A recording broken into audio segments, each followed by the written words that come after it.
'Di ba? O dito tayo, takot na takot at kabang-kaba na daw. Kahit asawa pa ng pulis.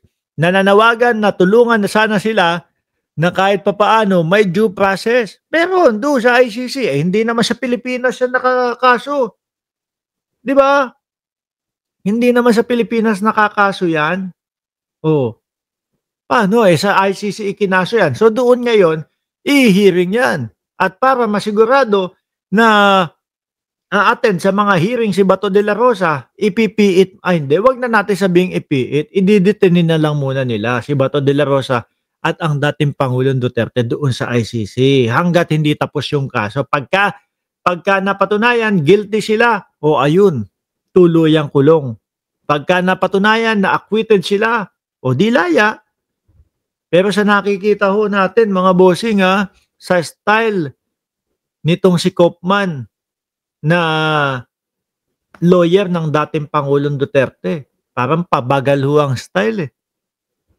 Tapos sabi pa ni Sara Duterte kay Batorne, "Bato, ang kunin mong lawyer, eh, yung ano, banyaga. Ang kunin mong lawyer yung para siguro kagaya ni Kopman, ang gusto niyang maging lawyer kay Bato. Baka ngayon 'no, oy Bato, baka nakikipag-usap ka na kung sino mang lawyer.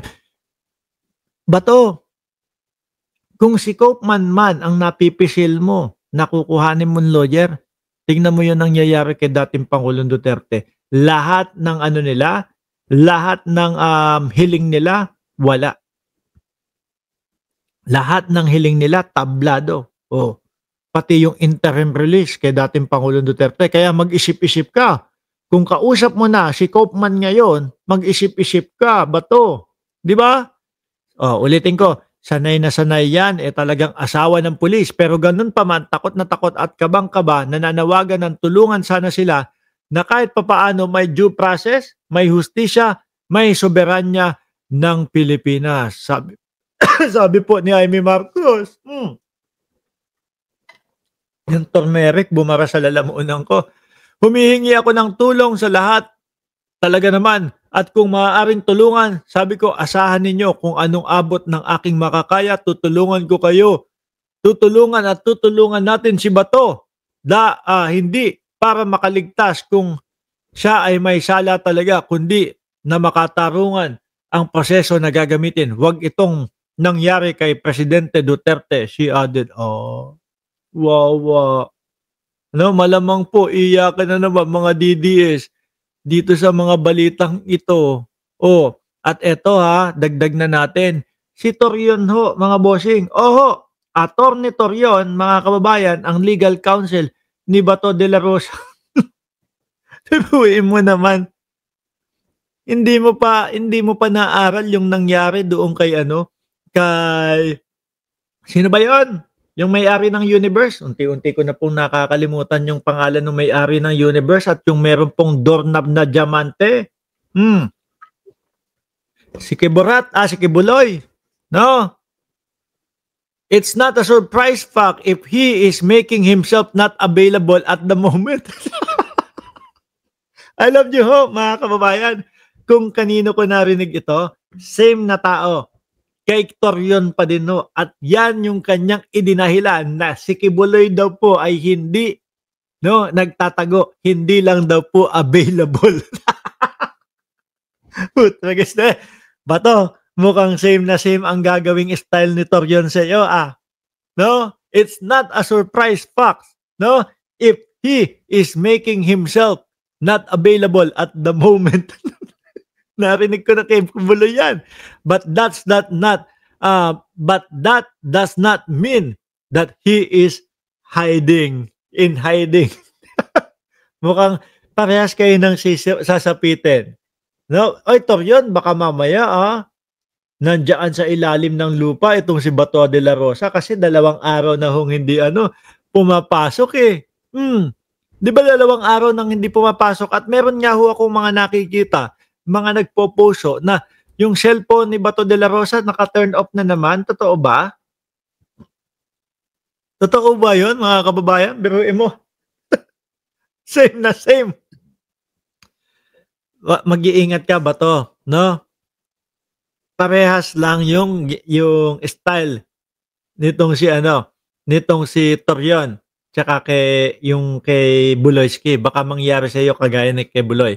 He's not hiding daw po, sabi ni Torion. Senator Ronald Bato de la Rosa is not evading authorities despite report of International Criminal Court arrest warrant allegedly issued against him, his lawyer attorney Torion said. Speaking on one-on-one program, The Big Story, Torion clarified that the senator only wants to confirm the accuracy of the information shared by Ombudsman Jesus Crispin Remulla. Inulit na nga ni Remulla yan, di ba? Ang sabi ni Remulla, konfirmado, oo, meron akong kopya. Nasaan? Nasa cellphone niya daw.